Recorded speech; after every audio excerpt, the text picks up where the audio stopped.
Good afternoon, everyone. I'm Dania Dhafar, the Executive Director at Gulf International Forum. I would like to welcome you all to this panel discussion, Afghanistan, Does the Road to Peace Run Through the Gulf? It is no coincidence that Afghanistan is referred to as the graveyard of civilizations. The US has been at war in Afghanistan for 18 years with no end at sight. We've seen that actually in the debates yesterday, if anybody followed the Democratic debates. For those of us following the news, it is known then that the various actors in Afghanistan, including the government in Kabul and the Taliban, have recently completed a round of peace talks hosted in Doha. The connection to Qatar comes after both Saudi and Emirati delegations have met with Afghani groups as well. Other international actors involved in this quagmire include the US and Germany, which also shared an organizing role in the recent Doha talks. Why is the Gulf region willing to host or engage these talks? In what ways do the current talks build on past negotiations that have taken place? What could make these peace talks different from past failures? And how can negotiation continue to build upon this recent progress? With these questions in mind, I am pleased to turn over this event to today's moderator, Mr. John Fredericks. Perhaps some of you will recognize his voice from his radio show, the John Fredericks Radio Show. And others of you may recognize him from appearances on different outlets, such as CNN. Without further ado, I would like to welcome our panel and Mr. John Fredericks. Thank you.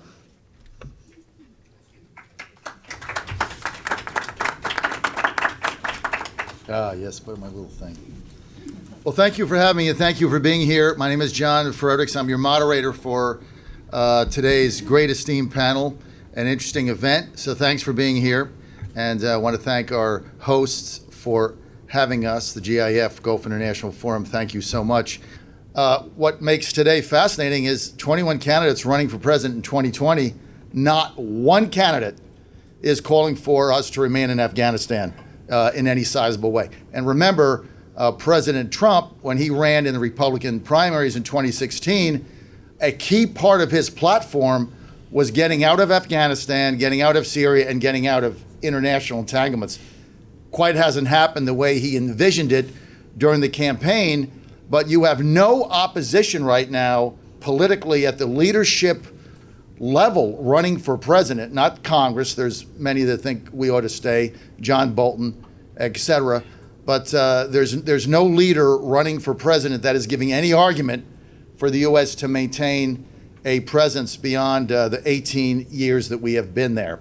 So I was asked to talk a little bit about sort of the structure of the Afghan government and how that relates to sort of where we are now today. For those of you who don't know Afghanistan terribly well, it has one of the most centralized governments in the world, one of the most centralized constitutions in the world. It's a constitution that it inherited from its days as a monarchy without a whole lot of change. But the government in the early days, as the sort of international community helped to design it during the Bonn process, was a government with this constitution written for a constitutional monarchy, a government that was designed originally to be sort of a very modern, lightweight on the bureaucracy, fast-moving, able to make decisions government.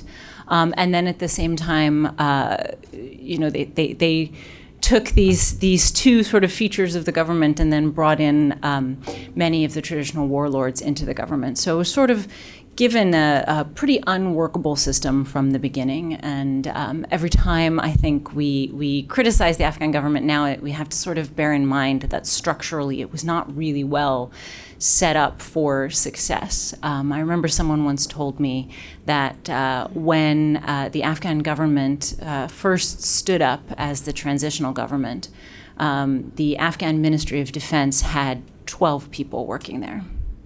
So if you can imagine, trying to build an institution, trying to build a country, trying to fight a war with 12 people inside the defense ministry, you can see from the outset the massive human capital challenge that the Afghan government has faced. So it's a country with a very centralized government and a government that has something of a limited writ. So in the hinterlands of Afghanistan, the formal government structure doesn't really feature in sort of the everyday, right? And that's not to imply that there is, I think people often conflate that with, unfortunately, an assumption of backwardness, and that's really not the case, or that Afghanistan is ungoverned or ungovernable. That's also not the case. I think Afghanistan, like most countries, is sort of order-seeking. But who writes the rules that people live by is not necessarily the central government. And so there's always been this tension between center and periphery in Afghanistan that over its history has kind of taken various forms. Where we are today is we have this reasonably modern central government that's trying to enforce its writs. So when I say it's centralized, I mean that the office of the president is responsible for appointing every federal official down to the district level. And that is an incredible burden, and it creates some sort of perverse incentives where you don't necessarily get as much of a democratic voice as you would otherwise. But the thing I really wanted to spend the rest of my time talking about, because it directly relates to prospects for peace, is that overlaid with the formal system, you have a long-standing factionalized society. And it's factionalized on a couple of lines. Old and young, as I mentioned, center and periphery. But what I think a lot of the international community tends to focus on is the ethno-political factions inside Afghanistan and inside the pro-government, loosely the pro-government movement. I think too often we make that about the ethnic groups. So we'll talk about Pashtuns versus Tajiks versus Uzbeks and Hazara. But even within these groups, you see a lot of different streams. There's a lot of movement. There's a lot of party switching and alliance switching.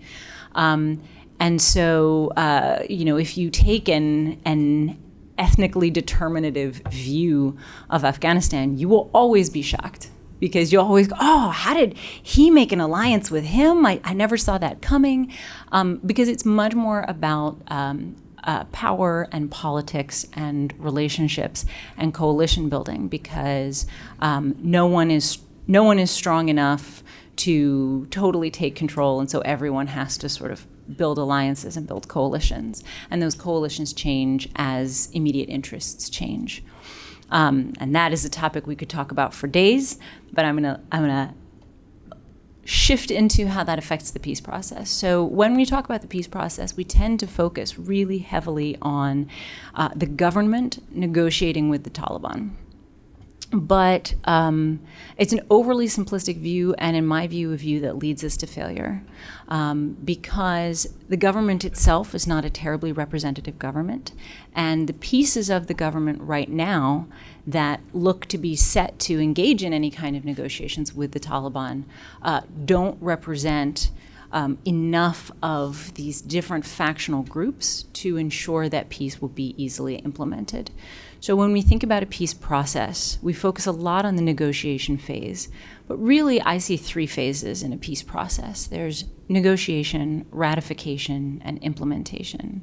So ratification would be either a plebiscite or a parliamentary vote to say, yes, we want to sign this negotiated agreement. But even if we don't have an official ratification happens by proxy whenever the next election is. And we're looking right now at an election that could potentially be tracking very closely with a peace process if the peace process moves quickly. And so what that means is that what is done at the mahogany table can be undone at the polls. And that's an important thing to remember. But even if it's not, it can be undone later in the implementation. So if we have, for example, several of the Tajik factions that feel that this is a Pashtun peace, because the Taliban is a majority Pashtun movement, and the government right now is a majority Pashtun government, if the Tajiks feel that this is a Pashtun peace, they could easily pull out of the government. We would see a race for resources as they looked to secure, for example, mining concerns in the Panjshir, and that could make Afghanistan economically inviable. And so I think as we're thinking about this, as we're thinking about moving forward with a peace program that now looks increasingly likely to involve what we keep calling intra-Afghan talks, I think all of the actors, and particularly the folks in Doha who have so much influence right now, really need to make sure that the negotiating party on the government side of this doesn't consist just of current Ghani loyalists, that it really is something that is representative, that's going to keep all sides on board so that all sides are equally associated with the peace and equally committed to upholding it. I do think that President Trump deserves credit for forcing the issue on Afghanistan because we're not making any progress the way things are going, and it's not even incremental, very gradual progress. The Taliban control more territory in Afghanistan today than they did in 2001 before the United States intervened and defeated them, albeit it was temporary defeat, of course. But the attrition of Afghan civilians and military and police and of U.S. troops, it's not acceptable. So he does deserve credit for forcing the issue. And I think Zalmay Khalilzad has done a superb job. I mean, it's a thankless job. It's exhausting. He flies to Pakistan, back to Doha, back to the States, and then Lord knows where else he's having to fly, but he's putting people together. I think he's doing a superb job in terms of the negotiations that are taking place.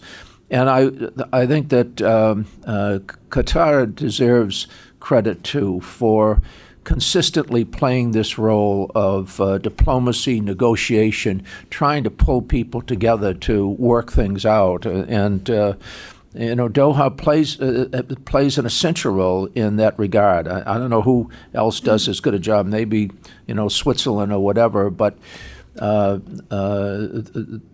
Qatari government, I think, deserves a great deal of credit in being so readily available to facilitate talks. So now the talks. I think this specific discussion of Afghanistan, I think, has much broader implications. And it goes right to the heart of American foreign policy. And over the years, and they've been many years, I've evolved to the point where I realized that in many ways I was just so wrong and naive when I was involved in legislating foreign policy.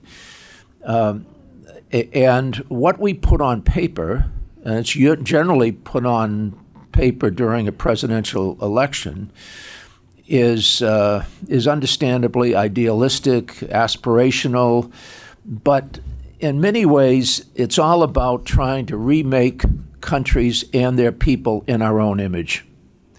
And that's arrogant, it's presumptuous, it's naive, it's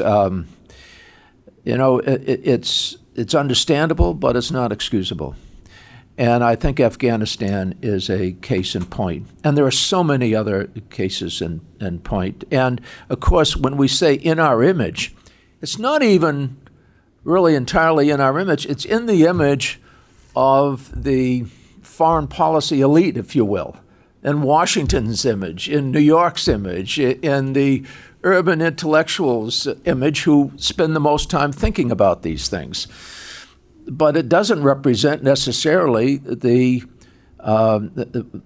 views of the majority of the American people. We're finding that out, of course, during the beginning of this presidential campaign, much too early as far as I'm concerned, but there's very little interest in foreign policy. And even though we have had a very substantial troop presence, it is the longest war in American history. We spent over $1 trillion. The American people really don't care what's going on.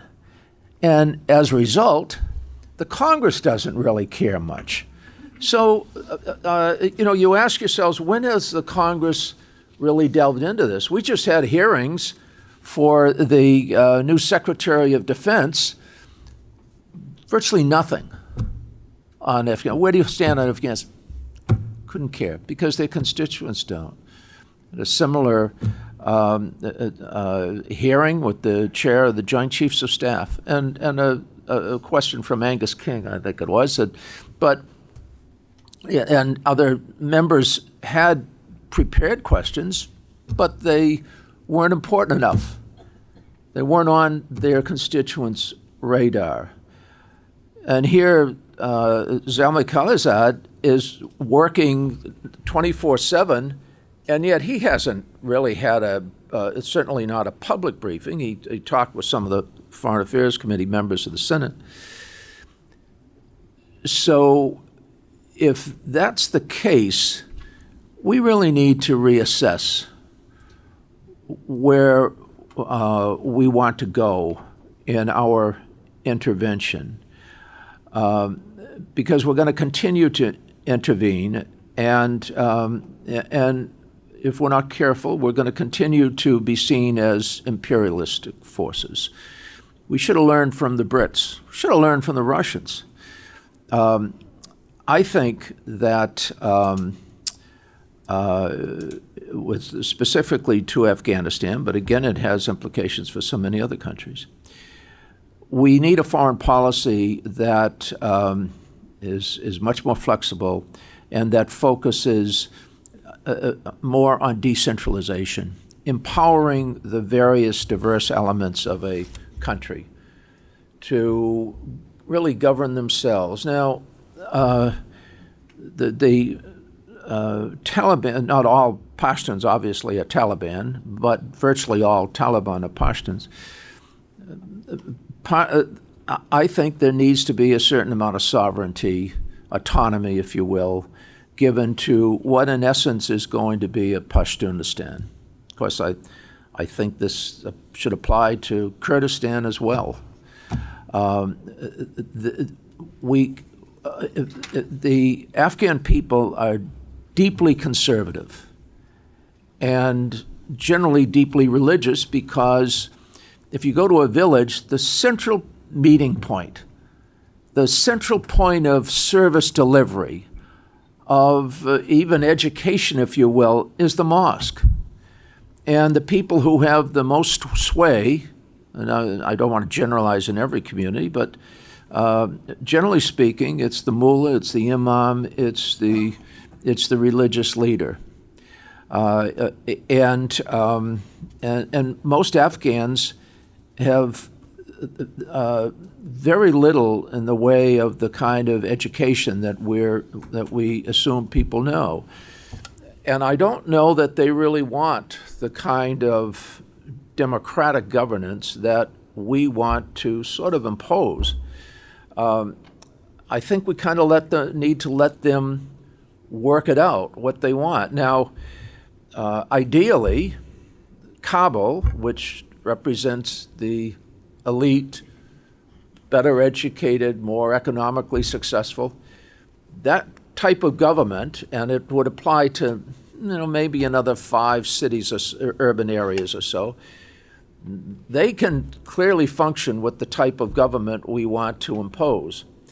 But I don't think it applies or should apply to the rest of the country. I think there needs to be greater decentralization, a much more inclusive kind of government, and I think it's the only way you're going to pacify the Taliban. The Taliban can't and shouldn't be allowed, as far as I'm concerned, to rule Kabul, to rule the urban areas.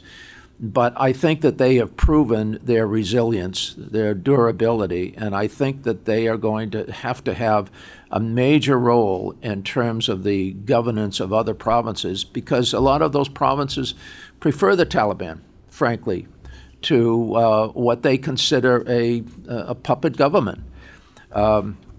So our intervention, I think, needs to be of a broader mind, a more resilient policy, if you will. And in terms of these elections, they're now scheduled for October. I don't know the point of them if we're talking about having a government that includes the Taliban. Then why are we going forward with an election that doesn't include the Taliban? That is going to have to be undone. I can understand why the current government would want it, and I can understand why a whole lot of people, don't want the kind of transformative agreement that is probably going to be reached, because the people in power now are there because of the current system.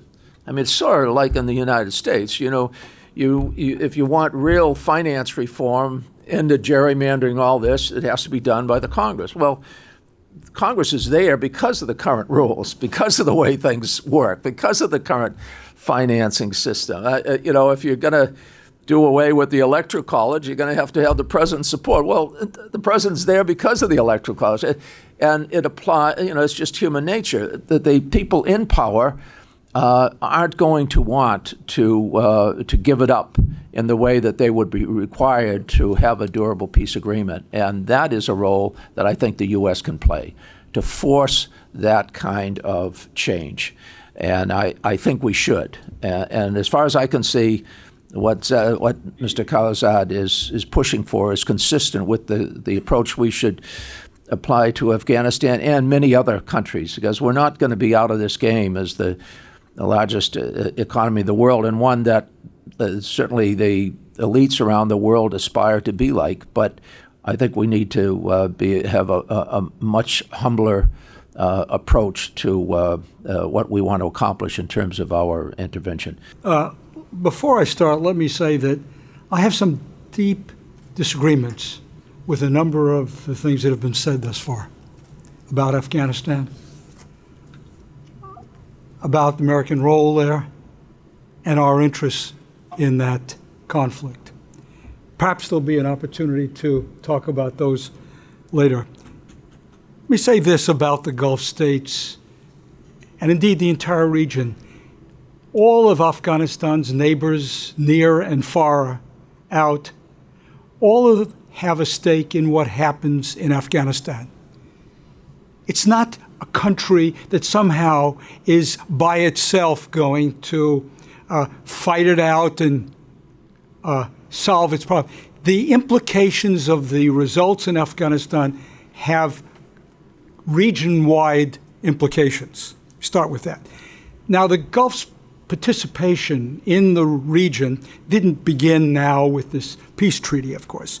If we go back during the jihad, as you know, Saudi Arabia paid for half of the bill, the United States half of the bill, to maintain the jihad against the Soviets and their allies in Afghanistan. That both Saudi Arabia and the United Emirates recognized the Taliban, along with Pakistan. No other country did. They did. Although later they subsequently supported the American invasion. Iran has always had an interest as a neighbor, sharing a border, but was interestingly not involved to any great extent in the jihad. And in fact, later in the 90s, when the Taliban came on the scene, Iran was convinced that they were an agent of the United States and had been planted there just to create pressure, Sunni pressure against a Shiite state. Now, what motivates the Gulf states in the region? I think there are two principal drivers. One is the desire to please the United States.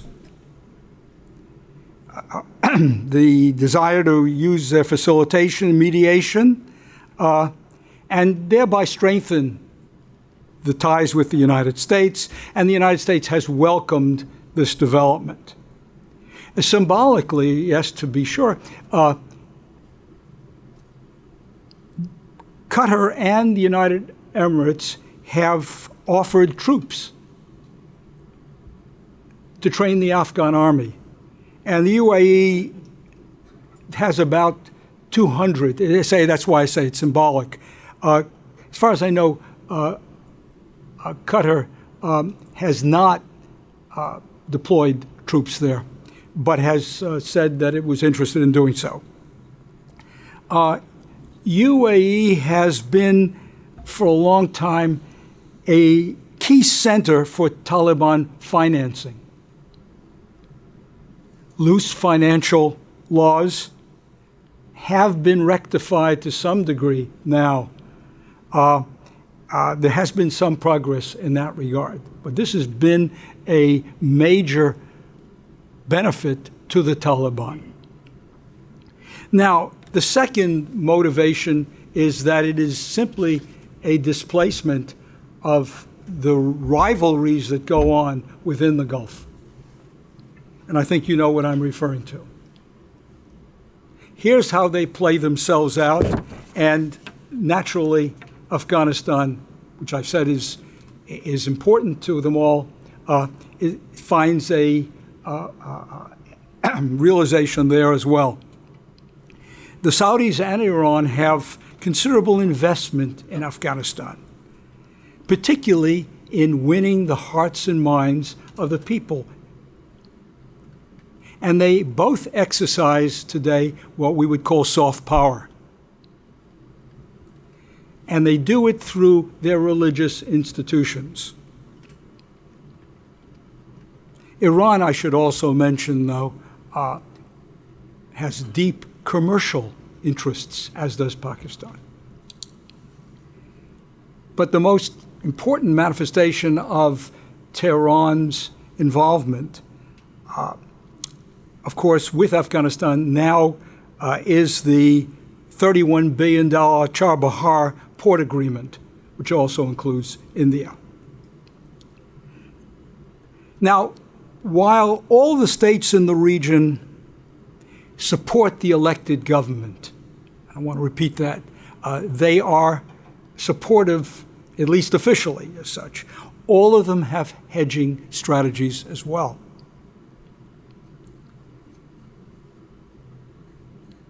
They want to have some lines of communication to the Taliban. Why? Because they're not sure of the outcome any more than anybody else. And the ability and the competition to be the host for negotiations is an example here. Hosting that as a political office and negotiations has been a way of maintaining or building certain relationships with the Taliban. The Saudis have also apparently reached out to splinter groups within the Taliban, and these groups formed after the revelation that Mullah Omar, the leader of the Taliban, had been dead for several years. Iran's ties to the Taliban today are, despite its officially recognizing, in every sense recognizing the Kabul government, are very transparent. There are visits by the Taliban. In fact, Mullah Mansour, who replaced Mullah Omar, was killed as he was returning from a visit to Iran. And we know for a fact that Iran has been supplying the Taliban with small weapons at least. Now, maybe that is more aimed at the United States and making life difficult for the United States, but it's very real. Tehran is also concerned, as are the other players here, with the possibility of emergence of Islamic State And I want to remind you, of course, that whatever kind of agreement might be reached does not include Islamic State or Al-Qaeda or the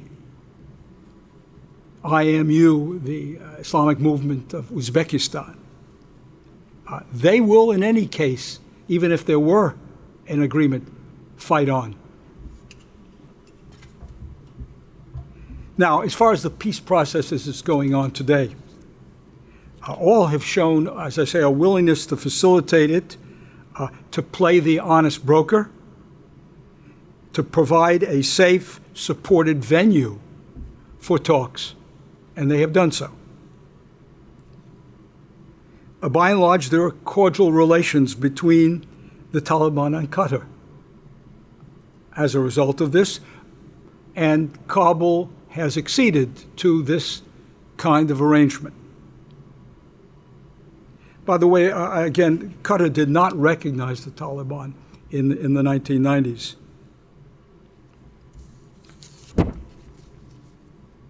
Qatar and the UAE have been lobbying intensively until it was resolved to host the Afghan peace process and a Taliban diplomatic mission. This decision, I think, to settle on Doha was because of a liberal policy here with regard to restrictions on the Taliban. The Taliban view Qatar as a neutral and safe place. They have their suspicions of Saudi Arabia and Turkey, which would have been other alternatives here, as being too close to Kabul. Not to mention the United States, until recently at least. The Taliban opened an office in 2013, officially opened an office, although there had been families of the Taliban already living in Qatar, as well as in UAE, long before, some living rather comfortably. In fact, maybe most of them living very comfortably. The U.S. has supported negotiations in Doha. They did break down after the initial try, but started, and that was, if you remember, after the Taliban had made an agreement with the United States, and it was really, and it's important for today, there was an agreement made between the United States and the Taliban that had very little to do with peace in Afghanistan, and this was an exchange of prisoners. The Taliban initially went there because they wanted to release those who were in Guantanamo that they considered important, and they got that. And we got Berdahl, if you remember, the American deserter. And that's all took place. Nothing else followed from that. And we made the great concession here by putting back 5 people who are today part of the Taliban leadership. This is wonderful timing for us to have this conversation, especially given all of the talks around the beginning of possible intra-Afghan talks or talks between the Afghan government and the Taliban and the potential peace process that could ensue from this. I am the Senior Program Officer on Religion and Inclusive Societies at the United States Institute of Peace. And although the views I express here are my own, I work at the United States Institute of Peace on comparative country approaches analyzing religion and peace building, but also looking at the intersection of women in these spaces. I have 10 years of experience working on Afghanistan on women's inclusion and religious engagement, and my current focus at United States Institute of Peace is based on my experiences in Afghanistan, where I have found case after case of women, and especially elderly religious women, who have successfully negotiated with the Taliban. These women have brokered local ceasefires, have helped to release hostages, and even negotiated to keep girls' schools open. I want to start out to say that I wholeheartedly agree with Congressman Moran on the need to give credit to President Trump for pushing this issue, and to Secretary Pompeo and Ambassador Khalilzad for opening up this space and starting to move forward on the Afghan peace process. But I have to say that I disagree with a lot of other issues that have been brought up, particularly in regards to democracy and the need for democracy in Afghanistan, and also in terms of Ms. Zimmerman's remarks on how the central process or the central government is set up to failure. We, as the United States, have supported the establishment of the Constitution in Afghanistan and have supported that central role, and I don't believe that we have supported it to set it up for failure. So the questions that were given were to look at why is the Gulf willing to host or engage in the talks, and how do the current talks build in the past. And so I'll try and follow that format quickly here. In terms of why the Gulf region is willing to host or engage in these talks, Professor Weinbaum has talked about some of the background for this, but I'd like to talk a little bit of my personal experience. I have 3 points here. One is that those in the Gulf have very high respect for Afghans and the Afghan jihad against the Soviets. The second is that the international jihadi movement originated there, and it has shaped their world and the current world that we live in right now. And also, they're looking at the reputation to be a peace builder in this space. From my experience, the people of the Gulf have utmost respect for the people of Afghanistan for fighting a holy war against the oppressive, godless Soviets, throwing off their shackles of oppression of the infidels. During my many trips and interactions, whether it was with Saudis or Emiratis or Qataris or Kuwaitis, I always did get the same reaction when I say that I am when I'm Afghan, or more actually Afghan. Some say how strong Afghans are, how courageous, how religious, how committed, how fearless, and the list goes on. This respect is embedded in their psyche of the idealization of the Afghan mujahid. And I believe this still derives a lot of their interactions with Afghanistan and the importance of the peace process to them today. Secondly, it is this ethos or culture of respect for the Afghan jihad that is highly likely to have contributed to so many Arabs joining the jihad in droves in the 1980s and 90s. While I was living on the border between Pakistan and Afghanistan in those days, in Hayatabad, which was a westernmost suburb of Peshawar, which is closest to the tribal territory and minutes from the border of Afghanistan, I witnessed the large influx of Arabs and their families who became my neighbors and classmates. Which brings me to the second reason. This is not just a problem for Afghanistan and Pakistan, but for the whole Arab region, including the Gulf. And finally, the prestige that comes with being a part of such a peace process is high.